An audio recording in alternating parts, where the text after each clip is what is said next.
Hello दोस्तों, I am नवीन और इस वीडियो में मैं करने वाला हूँ क्लास 10th का क्वेश्चन जो कि हमने chapter A related to circle से लिया है। तो चलिए शुरू करते हैं। तो देखिए समय में दिया है there is an equilateral triangle of which the side is 2 metre with all the 3 corners as centre, circles are described each of radius 1 metre, find the area of shaded part. तो देखिए समय में बताया कि यहाँ पर एक इक्विलेटरल ट्रायंगल है, जैसे कि मैंने यहाँ पर ड्रॉ किया है ABC। यहाँ पर इक्विलेटरल ट्रायंगल है जिसकी साइड है 2 मीटर। तो देखिए यहाँ पर AB 2 मीटर है, BC 2 मीटर है और AC 2 मीटर है। और आगे हमें ये बताया है with all 3 corner as centre. तो इसके जो कॉर्नर्स है ना वो सर्कल के सेंटर हैं। जैसे कि यहाँ पर हम देखें तो यहाँ पर ये जो है सेंटर है सर्कल का, ठीक है। इधर B सेंटर है सर्कल का, इधर C सेंटर है। और आगे है यहाँ पर कि circles are described each of radius 1 metre. Circle में जो रेडियस है वो 1 मीटर की है, तो यहाँ पर मैं 1 मीटर लिख सकता हूँ हर जगह पर।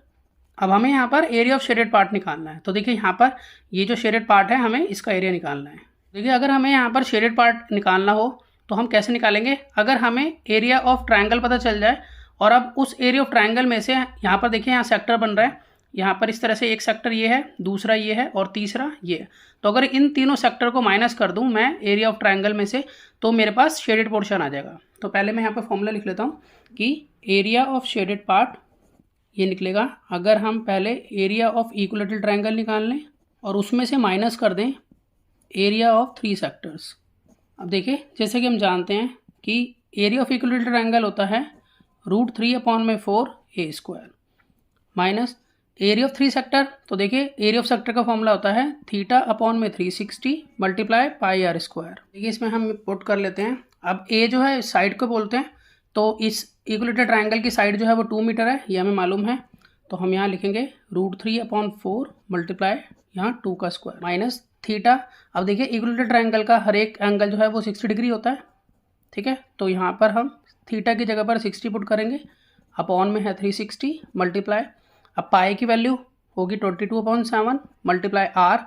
अब आर यहाँ पर 1 है, जैसा कि हमें क्वेश्चन में पहले ही मेंशन है, तो यहाँ पर 1 मल्टीप्लाई 1। अब यहाँ पर 3 सेक्टर का एरिया निकालना है, तो हमें यहाँ 3 से मल्टीप्लाई भी करना होगा इसको, तो यहाँ पर हम × 3 भी कर देते हैं। तो इससे यहाँ पर तीनों सेक्टर का एरिया आ जाएगा एक साथ। अब इसको आगे सॉल्व करते हैं। तो यहाँ पर देखिए √3/4 मल्टीप्लाई 2 का स्क्वायर हो गया 4 से 4 यहाँ कैंसिल हो जाएगा माइनस। अब यहाँ 0 से 0 कैंसिल, यहाँ 6 1 जा 6 और 6 6 जा 36। अब 6 और 22 2 की टेबल में कट सकता है, तो यहाँ 2 3 जा 6 और 2 1 जा 2 2 1 जा 2। अब देखिए इस 3 से मैं इस 3 को कैंसिल कर देता हूँ। अब मेरे पास बचता है यहाँ पर ऊपर 11 बचा हुआ है और नीचे है 7। अब देखिए जैसे कि हम जानते हैं कि √3 की वैल्यू होती है 1.73, ये अप्रोक्स में है अभी, ठीक है। माइनस और 11 को हम 7 से डिवाइड करेंगे तो हमारे पास आ जाएगा 1.57, ये भी मैंने अप्रोक्स में लिया है। अब हम इन दोनों को माइनस करते हैं तो हमारे पास शेडेड पार्ट आ जाएगा। तो जब हम इन दोनों को माइनस करेंगे तो हमारे पास आ जाएगा 0.16 और ये आएगा मीटर स्क्वायर, और मैं ये लिखूँगा ये है अप्रोक्स में। तो इस तरह से हम कह सकते हैं कि जो शेडेड पार्ट का एरिया है वो 0.16 मीटर स्क्वायर होगा। तो मैं आशा करता हूँ कि आपको सम समझ में आया होगा। इसी तरह के बहुत से सम क्लास 10th के लिए पहले से अपलोड हैं, आप उन्हें देख सकते हैं। तो मिलते हैं नेक्स्ट वीडियो में ऑनलाइन सम के साथ, तब तक के लिए गुड बाय।